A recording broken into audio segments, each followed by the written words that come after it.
Então a gente poderia começar falando de um acidente que chocou muito aqui no Brasil, que foi o acidente de 1996 em Congonhas, quando o Fokker 100 da TAM fez um voo de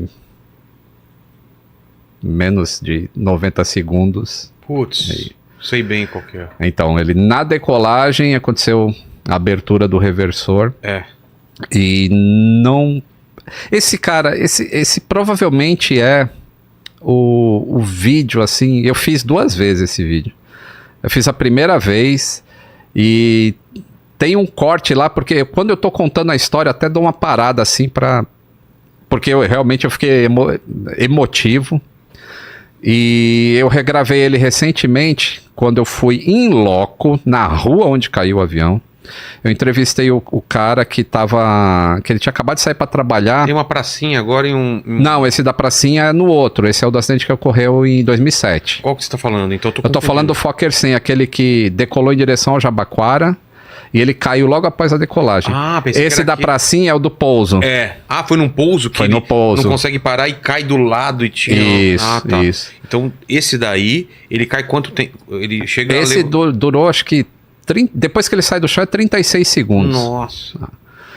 Então, e aí, nesse segundo vídeo que eu fiz, eu fui ver, é uma sensação estranha, assim, eu cheguei na rua e eu lembrava de todas as cenas que eu tinha visto na TV, que a gente nem pode mostrar aqui, porque naquela época o pessoal era mais roots e via umas imagens de corpos dentro... Mostravam isso na televisão? Não do corpo em si, mas sabe os sacos pretos? Assim, uma fileira. Isso é muito chocante, principalmente para quem tem medo de voar, entendeu? E aí eu conto essa história 2 vezes. Uma que era o aniversário do acidente, aí eu conto o que mudou, o que se aprendeu com esse acidente. Exato. E ele tem umas coincidências assim, cara, que você fala, poxa, se não tivesse acontecido isso, essa coincidência, o acidente... Isso com isso e com isso não rolaria. Porque, né, eu já falei das outras vezes que eu vim aqui com você que nenhum acidente acontece por uma causa única. Um erro só não derruba um avião. Não, nem mesmo uma falha em um sistema como um reversor abrir. Tipo, é você andar com o carro metade freando e metade acelerando. Isso vai fazer um carro rodar, mas um avião não. Porque o avião existem medidas e testes que são feitos para que uma falha desse tipo não faça o avião cair. Mas existe uma coincidência naquele voo. Aquele avião estava voando, na verdade, 2 coincidências. Uma, era opcional naquele avião uma indicação de que o reversor do motor estava aberto. Aberto não, destravado. Esse é o avião? Esse é o avião, é o number 1. Ele tinha uma pintura especial, porque a TAM, ela tinha acabado de ganhar esse prêmio da Air Transport World como ironia. A melhor companhia aérea Que coincidência absurda. Das Américas aqui. Tá. E aí eles pintaram esse avião comemorativo, Mike Romeo Kilo, e aconteceu a tragédia justamente com ele. Então esse avião, quando ele chegou em Congonhas, a tripulação que deixou esse avião já tinha reportado um problema de auto-throttle. Vou explicar o que é auto-throttle. O avião, os motores, eles são comandados automaticamente por um computador. É como se você colocasse no seu carro assim, quero andar a 80 por hora, e aí o computador do carro fica calculando quanto de combustível precisa, e pisa no acelerador e tira. Então, no avião tem isso. Tem isso, os carros têm isso. Isso.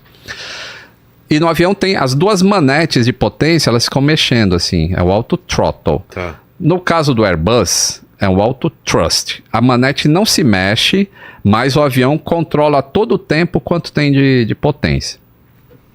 E esse avião tinha um problema de auto-throttle.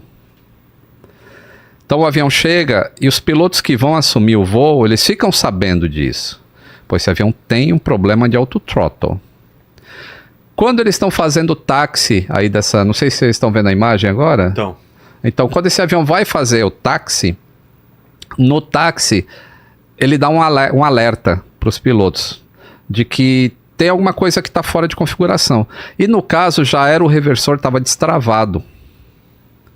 Mas, até aí, tudo bem. O avião não tinha indicação nenhuma disso. Ele só dava um alerta audível. Sei. E aí eles vão para a cabeceira e aí começam a acelerar. Quando eles começam a acelerar, dá o alarme novamente. Porque com o motor acelerado, existe uma trava mecânica no avião, porque tudo é feito, a engenharia pensa em um monte de coisa. Assim, então, se o reversor abrir em voo, você não pode acelerar um motor desse, porque aí você coloca em risco o avião. Tipo, o negócio está aberto e você acelera, então significa que você está freando muito um lado, enquanto o outro lado está acelerando. Então, mecanicamente, os engenheiros colocaram um cabo de aço que, caso o reversor abra, a manete vem para marcha lenta. Ô, Lene, não tá pegando a mão dele, aí tem que abrir mais aqui. Eu subo a mão, aqui. Ia falar para abrir mais a câmera. Não dá trabalho, Lene. Então, ó, pessoal, vou fazer de novo aqui o... Então, ó, se o reversor abrir, um cabo de aço que é ligado na manete vai fazer a manete, vir para marcha lenta. Tá. Por que isso? Para você evitar de acelerar. E ele fica mecânico. Você não consegue botar aquilo para frente. Travado? Fica é mecanicamente linkado. Entendi. Aí quando os caras saem do chão, esse reversor abre. A manete vem para trás. O avião não tem nenhuma indicação de que o reversor abriu. O que os pilotos pensam? Estou com um problema no autothrottle. Por que era o problema que tinha dado? Então eles tentam acelerar aquele motor. E ele não vem porque ele está travado pelo cabo de aço. Mas tem uma hora que ele fecha. E aí quando ele fecha, a manete vai para frente de novo. Sim. E aí ele abre novamente, a manete vem para trás. E os pilotos... Desliga o autothrottle, desliga o autothrottle. Eles estão falando isso. Mas não é o autothrottle, o reverso está aberto. E aí um dos pilotos faz tanta força assim para botar a manete para frente que esse cabo de aço quebra. Porra. E aí ele consegue acelerar esse motor. Eu estou resumindo bastante porque acontece outras coisas, né?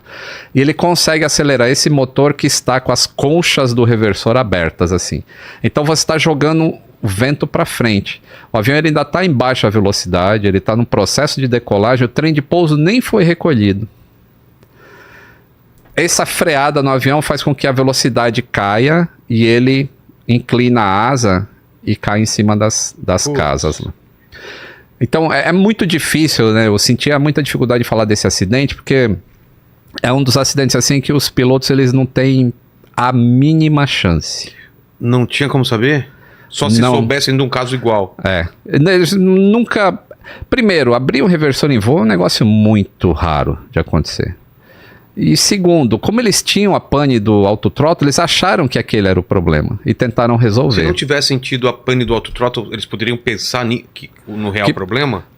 Talvez não ainda. Mesmo assim, não. Mas existiam treinamentos em que o avião ele conseguiria voar com o reversor aberto. Ah, é? Um motor acelerando, só que você não pode acelerar aquele outro motor. Ou desliga ele e voa com um só, mesmo com ele aberto. E, inclusive, depois que aconteceu o acidente, isso virou treinamento obrigatório para fazer uma decolagem com o reversor aberto. É mesmo? E é possível, então?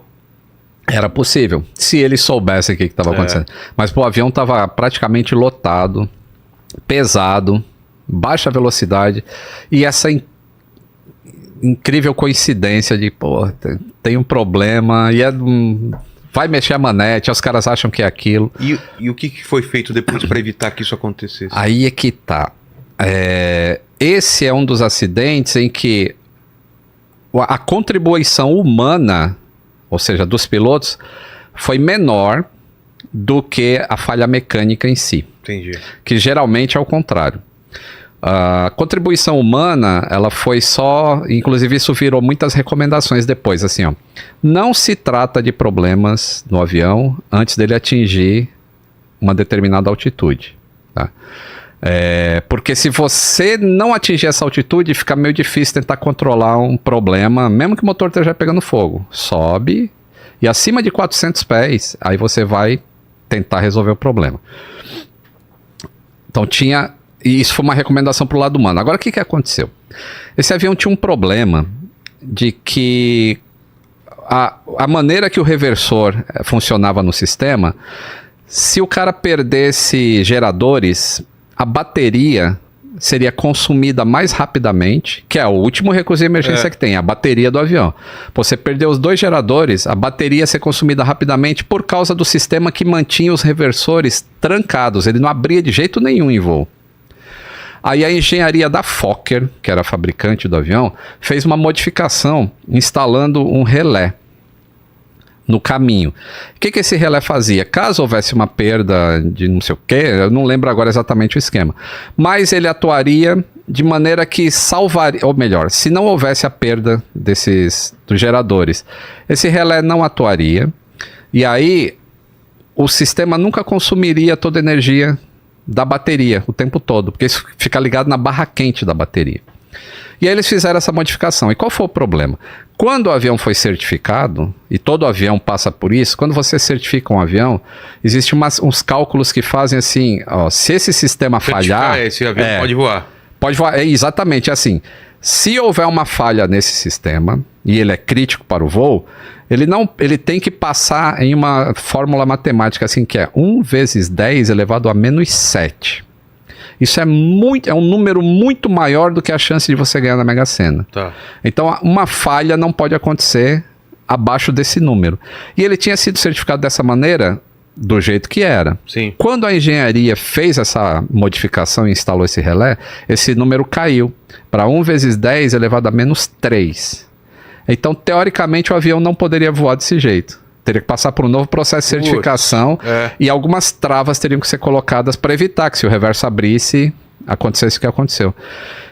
E aí quem descobriu isso foi o CENIPA, inclusive. Por isso que eu dou muito valor para os investigadores brasileiros. Aí muita gente fala besteira pra caramba, porque não conhece o trabalho dos caras. O CENIPA descobriu isso com o fabricante. O fabricante teve que alterar o avião. Mas isso com destroços, caixa preta... Isso, com toda a investigação em cima. Pô. E teve muita... especulação. Não, teve muita pressão em cima do CENIPA. Eu lembro na época... Por quê? Porque existia a polícia também, porque existe uma investigação paralela que é a polícia, né? O CENIPA, ele não quer saber quem é culpado, ele quer saber que aquilo não pode mais acontecer. E ele vai investigar todas as causas para isso. Já a investigação da polícia, ele quer descobrir um culpado por todo aquele estrago que foi feito. Alguém tem que se responsabilizar civilmente por tudo aquilo que aconteceu. Então são investigações diferentes. E existe uma pressão porque o órgão queria que o CENIPA liberasse logo o documento, que não pode ser usado para investigação criminal, querendo acelerar o trabalho do CENIPA. E o CENIPA foi diligente ali, falou, não vou aguentar pressão nem de governador, nem de não sei o quê, e vou fazer o meu trabalho da maneira que tem que ser. E aí descobriram isso. Desse relé. E aí a Fokker, que é a fabricante, teve que mudar em todos os aviões o sistema que eles criaram para que a falha voltasse a ser 1 vezes 10 elevado a menos 7. A chance de ocorrer uma falha. Entendi. Então, esse é um dos aprendizados que os acidentes trazem. E por isso que é tão mais seguro voar hoje. Porque isso entra tipo numa receita de bolo, assim, que todo avião que vai ser fabricado... Tem que seguir a risca. Tem que seguir a risca. E a fiscalização é bem pesada, não é? Na indústria... É bem pesada, e quando não é... E a gente viu recentemente aí um dos acidentes da Boeing aí, que tá saindo bastante na imprensa, né? Que eles, recente tipo... agora? Foi 2018, 2018 foi os 737 MAX, que eles não deixaram o órgão que fiscaliza saber que existia um sistema, tipo, meio que esconderam. Sim. E esse sistema acabou dando um pau e causou 2... Não é a causa principal, mas acabou gerando 2 acidentes. Mas os órgãos certificadores, em geral, são extremamente diligentes, assim, sabe? Inclusive, o que gerou a criação desse sistema no avião no 737 MAX foi por causa de uma questão de certificação. Que quando ele deixava o nariz muito alto, o manche ficava muito leve. Então os engenheiros colocaram um sistema lá atrás que fazia o avião descer o nariz para deixar o manche mais pesado. E aí teve um efeito colateral isso, da maneira que o sistema foi criado, né? Sim, sim. Caramba. Aí a foto do local onde caiu? Isso, é nessa rua aí. Ó. É o que? É perto do... É no Jabaquara. Jabaquara? Eu tive Ali onde tá mais escuro do lado esquerdo, Sei. perto de uma árvore, eu tive na casa ali do rapaz, que ele falou, ele tinha acabado de sair, os pais dele estavam na cama. Quando os pais levantaram e estavam descendo a escada, é um sobrado. O avião já veio ali com a asa inclinada e bateu, e o trem de pouso caiu em cima, assim, no quarto Nossa. dos pais deles. Se os pais deles não tivessem acabado de levantar ali, ele tinha Sério? perdido os Cara, pais. essas histórias são muito... E aí ele foi derrubando tudo e bateu aqui na última Mas casa. um avião... A área de estrago tá pequena por um avião, porque ele não vai arrastando no chão. Então, é que no caso ele tava meio inclinado, assim, Sim. ó, a asa dele tava Aí ele inclinada. bateu no solo. Isso, ele bateu num prédio antes que tem, Ah, foi tá. o primeiro ponto que ele bateu, e aí ele inclinou, e aí ele, assim, foi, né, muitas pessoas falaram na época, o piloto viu uma escola e desviou da escola, mas não aconteceu nada Não. disso, tá? Nem dava tempo. Não dava tempo. Não dava tempo de nada. Mas foi não foi sorte, porque muitas pessoas faleceram também que moravam em O casa. estrago ali. podia ser bem No- maior. No vizinho dessa pessoa que eu vi, tinha 2 pessoas saindo da garagem quando o avião caiu. As 2 foram as primeiras vítimas no Putz. solo. E depois todos os outros passageiros. Mas o estrago poderia ter sido muito maior e não foi tão... Esse assim, prédio né? que ele bateu destruiu alguma coisa? Ou... Não, só... danificou a parte de cima lá, mas o prédio não caiu nem nada. Cara, isso foi que ano? 1996. Olha só, hein, Ney? Faz tempo, hein? Minha mulher tinha 3 anos. Ah. E qual o próximo que a gente vai falar? Tem mais alguma coisa pra falar desse? Não, acho que esse era isso, né? O que a engenharia aprendeu, o que foi aprendido com esse acidente. E mesmo tendo sido o fator contribuinte humano ter sido pequeno, o treinamento foi muito reforçado para não se identificar. trabalha em panes abaixo de determinada altitude. Esse é um ponto. Ah, é? É. Abaixo. Então- Mas como não se trabalha? Não, Deixa você tem que atingir determinada altitude pra tomar decisão. para tomar decisão. Ah. Porque quando você tá baixo e você... É como se você esquecesse de voar e fica preocupado com o problema. Não, primeiro você voa. Mesmo que esteja pegando fogo. Depois voa. resolve. Aí depois entra o treinamento todo para sentido, resolver. né? Você, nessa levantada, tentar resolver. Aí pode se perder a consciência situacional. É. Inclusive, né? Isso aí é uma IA, né? Uma ilustração feita por inteligência artificial em cima do que eles. Agora é impressionante o que a inteligência artificial faz. Não tem nada a ver com o avião que a gente está falando, isso- mas... Mas como seria, né? mas Desastre. Que doideira. tô louco. Esqueci que ia falar do... Você falando de só tomar decisão acima da. Acima, aí do treinamento dos pilotos. Para o que mudou bastante o treinamento de piloto de essa lance da pane. E depois, né, essa luzinha que faltava, uma indicação de que o reverso estava aberto, aí foi instalado de série em todos os Podia ter aviões. já feito isso de cara, né? Então é uma evolução, né? A gente vai vivendo épocas que vão evoluindo. O próprio, né, até hoje, né, acontecem coisas que não levam mais a acidente porque o conhecimento está muito grande. Mas você encontra ainda erros quando sai de projeto assim, e você, putz, isso aqui tá errado, e aí a correção é feita... Mas um avião que acabou de ser criado, tudo bem que ela é uma evolução de algum anterior. Sim. Ele voa algum tempo sem passageiro nenhum, fica voando durante bom tempo, ou é só 4 anos, 3 anos, 4 anos. mas voando mesmo, não só em virtual? Não, voando. Tá. Inclusive, por exemplo, você peso pega... nele. Isso, tem uns tambores de água que fica transferindo água de um lado para outro para simular um passageiro andando para frente ou para trás no avião. Sério? Que aí... Simular o Lenin no banheiro cagar, que é o... Né, você deve ir várias vezes. Aí tem que ser 2, né? 2 tambores. E aí entre os conspiracionistas, eles tiram foto desse negócio e dizem que é chemtrail, que é aquele negócio que lança na atmosfera para controlar a população humana. Então eles ficam voando um bom tempo com o avião, Ficam testando tudo.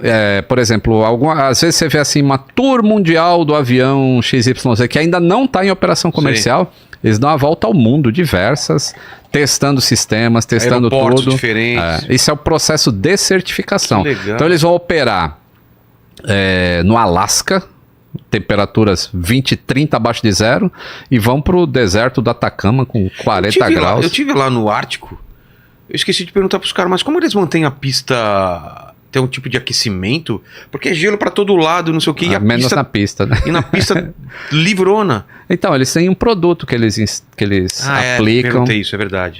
Tem um etileno, ou etileno glicol ou sal. Dependendo do que for, até sal, né? Que o sal retarda a formação do gelo. Mas é incrível, né? Pra levantar voo porque é que nem carro, quando você sente que tá aquele pouquinho de gelo, já dá aquela escorregada, né? Imagina pra um avião. E o avião ainda tem a superfície de voo, né? Que ainda dá pra controlar um pouquinho ele, porque ele não dirige nos pneus, né? Mas carro não tem jeito. Carro você já era.